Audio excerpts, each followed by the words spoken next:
Infinity जाओ ना नेता है और आप देखिए वो यहाँ पर पहुँचे हैं प्रिया से मिलने के लिए।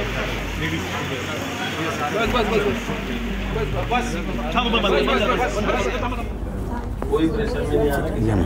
आपका 300 का होगा बोल तो होगा, नहीं होगा तो कल इनको घर पे भेज दूंगा मैं, ऑफिसर पे भी बोल देता हूँ।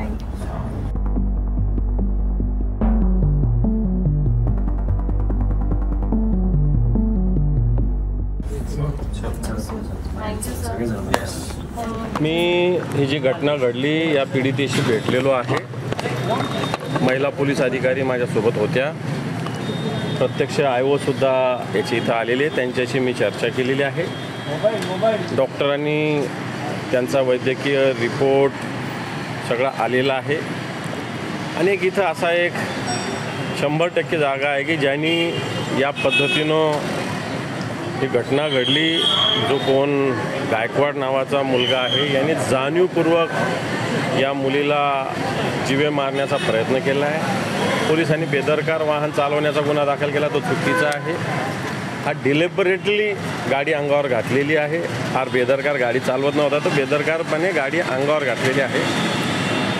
व्यक्तिगत विषय आणून याच्यामध्ये या प्रकरणापासून लक्ष डायव्हर्ट करण्याचा सुद्धा प्रयत्न होतोय। व्यक्तिगत ज्याच्या त्याच्या बाबी स्वतंत्र असतात, त्याच्यात कोणी जाण्याची गरज नाही। परंतु ज्या पद्धतीनं गायकवाड आणि त्याचे सहकारी यांनी हा गुन्हा केलेला आहे, अजूनही जर एखादा दुसरा माणूस असता तर आत्तापर्यंत पोलिसांनी आतमध्ये टाकलं असतं, कोर्टात नेलं असतं, जेलमध्ये टाकलं असतं, आणखी PCR घेतली असती, या सगळ्या गोष्टी पोलिसांनी केल्या असत्या।